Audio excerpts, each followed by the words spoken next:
জানিয়ে দিব এই মুহূর্তে হাতে পাওয়া গুরুত্বপূর্ণ আপডেট বাংলা সংবাদের শিরোনাম। শুরুতেই থাকছে 11 বছরে ভারতীয় সীমান্তরক্ষী বাহিনীর গুলিতে নিহত 289 বাংলাদেশি। এবারে থাকছে সাধারণ শিক্ষার্থী ছাত্রদলের সংঘর্ষ নিয়ন্ত্রণে সেনাবাহিনী ও পুলিশ। আরও থাকছে যুবদল ছাত্রদলের সংঘর্ষে আহত 15, গুরুতর 5 জন হাসপাতালে। জানিয়ে দিব যুক্তরাষ্ট্রে 3 নেতার আমন্ত্রণ নিয়ে বিভ্রান্তি, বিএনপির দুঃখ প্রকাশ। সর্বশেষ জানিয়ে দিব বেগম খালেদা জিয়াকে নিয়ে সুখবর দিলেন তার সফর সঙ্গীরা। শুনছিলেন হাতে পাওয়া আপডেট সংবাদের শিরোনাম, এবারে বিস্তারিত। তবে তার আগে অনুরোধ রইল ভিডিওটিতে একটি লাইক দিন এবং কমেন্ট করে জানিয়ে দিন ভিডিও সম্পর্কে আপনার মূল্যবান মতামত। আরও জানিয়ে দিন ভিডিওটি কোথা থেকে দেখছেন বা কোন জেলা থেকে দেখছেন।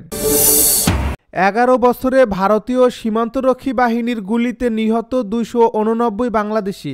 14 বছর আগে কুড়িগ্রামের দুর্গম এলাকা অনন্তপুর সীমান্তে 15 বছর বয়সী ফিলানি খাতুনকে মেরে সীমান্তের কাঁটাতারে ঝুলিয়ে রাখে ভারতীয় সীমান্তরক্ষী বাহিনী। অবৈধ অনুপ্রবেশের অভিযোগ তুলে হত্যা করা হয় তাকে। ঘটনার 14 বছরেও মেয়ে হত্যার বিচার পাননি ফিলানির বাবা ও নূর ইসলাম। ঘটনার 14 বছরেও মেয়ে হত্যার বিচার পাননি ফিলানির বাবা নূর ইসলাম। প্রাণহীন নিথর দেহে বাদুর ঝোলা কিশোরীর প্রাণের বিনিময়ে আন্তর্জাতিক অঙ্গনে প্রকাশ পায় দুই দেশের সীমান্তে যুগ যুগ ধরে চলে আসা বিএসএফের বর্বরতা। বিএসএফ সীমান্তে কী ধরনের বর্বরতা চালায় সেটার চিত্র পাওয়া গেছে মানবাধিকার সংস্থা আইন ও সালিশ কেন্দ্রের গত 11 বছরের বার্ষিক সীমান্ত সংঘাতের পরিস্থিতি পর্যবেক্ষণ সংক্রান্ত প্রতিবেদনগুলো ঘেঁটে। আজকের হিসাব অনুযায়ী গত 11 বছরে বাংলাদেশের সীমান্তগুলোয় শুধু বিএসএফের গুলিতেই প্রাণ হারিয়েছে 289 বাংলাদেশি। সীমান্তরক্ষীদের গুলিতে এর একমাত্র ও অদ্বিতীয় উদাহরণ হলো আমেরিকা মহাদেশে যুক্তরাষ্ট্র আর মেক্সিকোর সীমান্ত। বাংলাদেশ, ভারত আর যুক্তরাষ্ট্র, মেক্সিকো সীমান্ত ছাড়া পৃথিবীর আর কোনো দেশের সীমান্তে এমন হত্যাযজ্ঞ চালানো হয় না। বাংলাদেশ ভারত সীমান্তের এমন পরিস্থিতির নেপথ্য কারণ হিসাবে বিগত ক্ষমতাসীনদের নতুজানু অবস্থানকে দায়ী করেছেন brigadier general Mohammad Abdul Hamid. Bangladesh high commission দিল্লিতে 2014 থেকে 2017 সাল পর্যন্ত ডিফেন্স অ্যাডভাইজার হিসেবে নিযুক্ত ছিলেন এই সামরিক কর্মকর্তা। সাধারণ শিক্ষার্থী ছাত্রদলের সংঘর্ষ নিয়ন্ত্রণে সেনাবাহিনী ও পুলিশ। ময়মনসিংহের ঐতিহ্যবাহী আনন্দমোহন সরকারি কলেজ সিট নবায়নকে কেন্দ্র করে সাধারণ শিক্ষার্থী ও ছাত্রদলের নেতাকর্মীদের মধ্যে সংঘর্ষ ও ধাওয়া পাল্টা দেওয়ার ঘটনা ঘটছে। এতে উভয় পক্ষের অন্তত 5 জন আহত হয়েছে। রোববার সন্ধ্যার পর ক্যাম্পাসে ঘটনা ঘটে। আহতরা হলেন মেহেদি হাসান শিমুল, আলামিন, সবুজ, রিফাত, তানবীর। শিক্ষার্থী আকরাম হোসাইন অপু বলেন, আমাদের আশেপাশে যতগুলো কলেজ রয়েছে তাদের সিট চার্জ 5,000 টাকা, কিন্তু আমাদের দিতে হচ্ছে 7,000 টাকা। তা কমানোর জন্য আমাদের দীর্ঘদিনের দাবি ছিল। এ বিষয় নিয়ে অধ্যক্ষ স্যারের সঙ্গে রোববার দুপুর 2:30টার দিকে বসার কথা ছিল, কিন্তু আমরা যথাসময়ে গেলেও স্যার আমাদের সঙ্গে না বসে ছাত্রদল ও সমন্বয়কদের সঙ্গে বসে। পরে স্যার বিষয়টি নিয়ে আমাদের সরি বলে ছাত্রদল ও সমন্বয়করা ক্ষেপে গিয়ে চড়া হয়। আমাদের ছাত্রলীগের ট্যাগ দিয়ে বহিরাগতদের নিয়ে হামলা করে। এতে আমাদের অন্তত 5 জন আহত হয়। এ বিষয়ে আনন্দমোহন কলেজ শাখা ছাত্রদলের সভাপতি প্রার্থী হাজ্জাতুল হাসান মনু বলেন, হোস্টেলে এখনও ছাত্রলীগের পদধারী নেতাকর্মী রয়েছে। তারা অন্যায়ভাবে অধ্যক্ষ স্যারকে সরি বলাতে বাধ্য করে। বিষয়টি প্রতিবাদ করলে তারা আমাদের উপর ইট পাটকেল নিক্ষেপ করে। এতে আমাদের বেশ কয়েকজন আহত হয়েছে। যুবদল ছাত্রদলের সংঘর্ষে আহত 15, গুরুতর আহত 5। চট্টগ্রামের 16 শহর এলাকায় আধিপত্য বিস্তারকে কেন্দ্র করে যুবদল ও ছাত্রদলের দুই পক্ষের মধ্যে সংঘর্ষে অন্তত 15 জন আহত হয়েছেন। এদের মধ্যে 5 জনকে গুরুতর অবস্থায় চট্টগ্রাম মেডিকেল কলেজ হাসপাতালে ভর্তি করা হয়েছে। রবিবার বিকেল 4টার দিকে এই সংঘর্ষের ঘটনা ঘটে। প্রত্যক্ষদর্শীদের মতে নগর ছাত্রদলের বহিষ্কৃত সহ সাধারণ সম্পাদক সাইফুল ইসলাম ওরফে বারমাইয়া সাইফুলের নেতৃত্বে একদল লোক হঠাৎ 16 শহর এলাকায় অবস্থান নেন। খবর পেয়ে সেখানে যান পাঁচলাইশ থানা যুবদলের সাবেক যুগ্ম আহ্বায়ক শহীদুল ইসলাম ও তার সমর্থকরা। এরপর সাইফুলের পক্ষ থেকে লাঠি ও রামদা নিয়ে প্রতিপক্ষের উপর হামলা চালানো হয়। দুই পক্ষের মধ্যে তুমুল সংঘর্ষে 10 থেকে 15 জন আহত হন।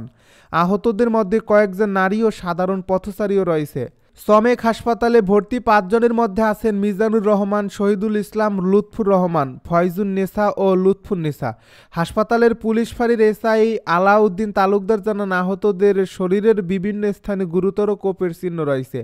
বিশেষ করে শহীদুল ইসলামের পিঠে এমনভাবে দেওয়ালে কোপ মারা হয়েছে যাতে তার পিঠ বিভক্ত হয়ে গেছে। স্থানীয়রা জানান, 16 শহর এলাকায় জুয়ার আসর চলাকালে চাঁদাবাজি নিয়ে দীর্ঘদিন ধরে বিরোধ চলছিল। সাইফুল এ কার্যক্রমের নিয়ন্ত্রণ নেওয়ার চেষ্টা করলেও শহীদুল ও এলাকার মানুষ এতে বাধা দিয়ে আসছিলেন। এর জের ধরেই এদিন দুপক্ষ মুখোমুখি সংঘর্ষে জড়িয়ে পড়ে। ঘটনার পর দ্রুত পুলিশ ঘটনাস্থলে গিয়ে উভয় পক্ষকে ধাওয়া দিয়ে পরিস্থিতি নিয়ন্ত্রণে আনে। পাঁচলাইশ থানার ওসি মোহাম্মদ সোলাইমান জানান, 16 শহর এলাকায় জুয়ার আসর বন্ধ করতে আমরা এলাকাবাসীর সহায়তার কাজ করছি। সংঘর্ষের ঘটনায় কয়েকজনকে আটক করা হলেও তাদের ঘটনার সাথে সম্পৃক্ততা না থাকায় ছেড়ে দেওয়া হয়েছে। যুক্তরাষ্ট্রের 3 নেতার আমন্ত্রণ নিয়ে বিভ্রান্তি, বিএনপির দুঃখ প্রকাশ। যুক্তরাষ্ট্রের ন্যাশনাল প্রেয়ার ব্রেকফাস্টে নবনির্বাচিত মার্কিন প্রেসিডেন্ট ডোনাল্ড ট্রাম্পের পক্ষ থেকে বিএনপির 3 নেতার আমন্ত্রণ নিয়ে বিভ্রান্তি তৈরি হওয়ায় দুঃখ প্রকাশ করছে দলটি। বিষয়টি স্পষ্ট করে দলটি জানিয়েছে, অনুষ্ঠানটি মার্কিন সরকার আয়োজন করে না, এটি জাতীয় প্রার্থনা প্রতারণা ফাউন্ডেশন আয়োজন করে থাকে, যা একটি নির্দলীয় সংস্থা।